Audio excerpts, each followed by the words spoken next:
We've had a look at making sounds. We've put them together into words. Then we practiced linking those words. And we've had a look at basic natural English rhythm. Now we're going to add to that by looking at emphasis. Cadence, melody, pauses, tempo, volume and pitch. Let's start with tempo. This is the speed at which you speak. Native English speakers can sometimes speak too quickly for an international audience. Speaking slower is less of a problem for comprehension, but can be dull to listen to. Instead of concentrating on tempo, try to get a good grasp of the rhythm of the text you are saying, as this will take care of some of the tempo issues. Cadence is a type of melody that the overall sentence has. One of the most common destroyers of interesting speech delivery is to have a cadence with a falling inflection. This is when you take the pitch down at the end of a sentence. It's okay to do it sometimes, but if you do it all of the time, it really drops the energy. But if you have a rising inflection, it brightens your speech. It suggests you have more to say, and it's worth saying. You don't need to do it every time, but it is best to use a rising inflection up until the point that you are sure you have made your point. Another ending pitch is probably more familiar when we ask a question. Okay, can you hear the pitch go up? It's more than rising inflection. Understand? Rising inflection. Question. We can actually increase the melody on the question to help ourselves sound even more disbelieving. Really? Really? Really? Really? Really? Really? Using interesting melody is a good way to have your voice sound more alive. I'd like to tell you how to brighten your speech delivery. I'd like to tell you how to brighten your speech delivery. If you take it too far, it can sound a bit crazy, but it is better than delivering it with a flat, falling inflection. I'd like to tell you how to brighten your speech delivery. We can hit individual words with changed volume and pitch to subtly change the emphasis of the line. If we pitch up, it's positive and hopeful.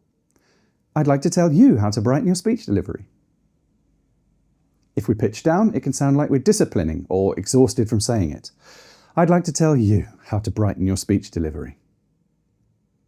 We can use whispering to draw the audience in. I'd like to tell you how to brighten your speech delivery. We can use elongation. I'd like to tell you how to brighten your speech delivery. We can trill the R.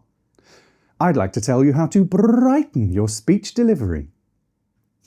We can use tactical pauses to give the audience time to catch up and really form an image in their mind. I'd like to tell you how to brighten your speech delivery. We can also put the emphasis on lots of different words to change the intention of the line. With extra words for context, you can hear the difference. I know someone else wanted to do it, but I'd like to tell you how to brighten your speech delivery. I'd like to tell you how to brighten your speech delivery, but I can't.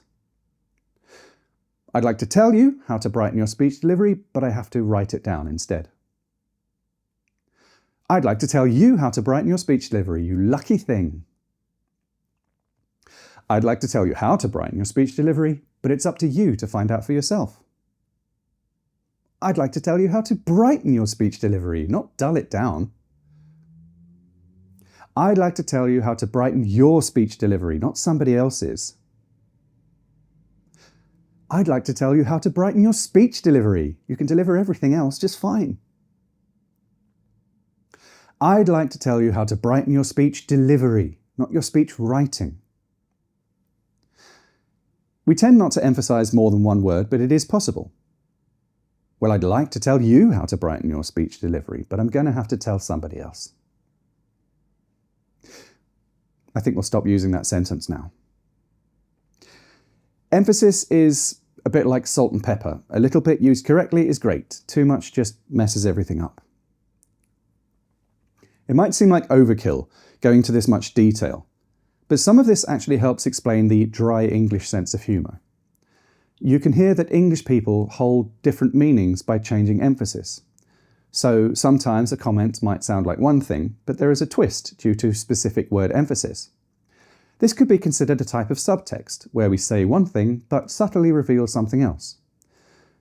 This ties in with physical expressions of subtext, which we'll look at the next episode. If it all seems a bit mysterious, just listen to which words are being emphasized and think what extra context might be needed to fill in the blanks. If you're confused, don't worry. This is just some information that might be useful to have in the back of your mind. It's not something you need to actively use daily. But here's something you should use. If you are introducing new information into your story or message, please emphasize the new information. The man went into the house. The man went into the red house. The man went into the big red house. Not, the man went into the house. The man went into the red house. The man went into the big red house. It really knocks the meaning flat if the new information is not emphasized. It makes following your thoughts much harder. It's a quick fix that really helps the listener. I want to quickly touch on strong and weak forms, as these are forms of vocal emphasis. Weak forms help a sentence flow better. It's when we change a vowel to be less noticeable if we're not emphasizing that specific word. Him and her from a town. Him and her from a town. And becomes and. From becomes from. A becomes a. Him and her from a town. Can you come with them?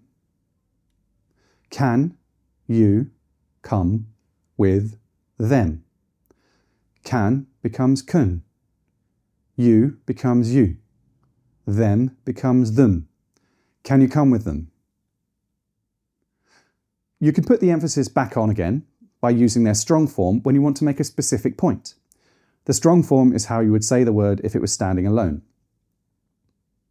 Can you come with them? Can you come with them? Can you come with them? And that's our quick look at different forms of emphasis in English. Take your time and play with some different variations to see how their meanings might change. Next, we'll move away from focusing on voice and look at performance dynamics in body language.